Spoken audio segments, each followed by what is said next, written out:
complace amarte, disfruto acariciarte y ponerte a dormir.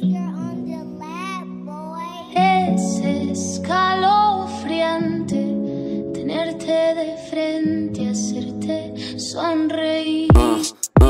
Yeah. Mira, señorita, desde que te fuiste de mi lado, muchas cosas raras en mi vida me han pasado. Ando perdido, sin un rumbo encontrado, dando pasos lentos, caminando en el pasado. Cuando estaba junto a ti y era muy feliz. Desde que no estás, cambio mi existir. Busco la manera para poder sobrevivir en este mundo cruel que amarga mi existir, que amarga mi existir. Mis mañanas y mis noches, cuando camino en la acera, cuando conduzco el coche. Dime, señorita, si recuerdas esas noches cuando se quedó en mi cuerpo tu perfume dolce. Extraño tus besos, extraño tu olor, extraño tu forma de hacer el amor. Vuelve conmigo, ahora todo es mejor. En la noche fría necesito tu calor.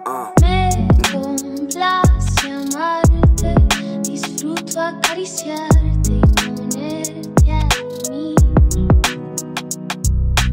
Es escalofriante tenerte de frente, hacerte sonreír.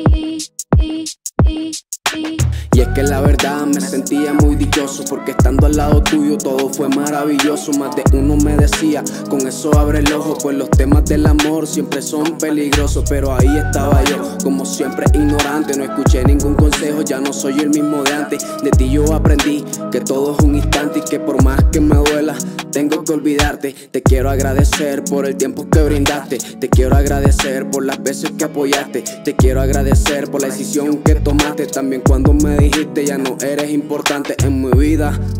Qué cosas de la vida. Era un laberinto después de haber sido mi salida.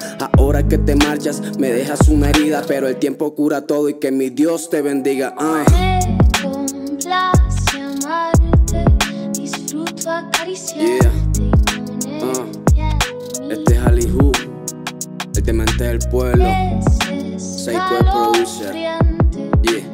2021,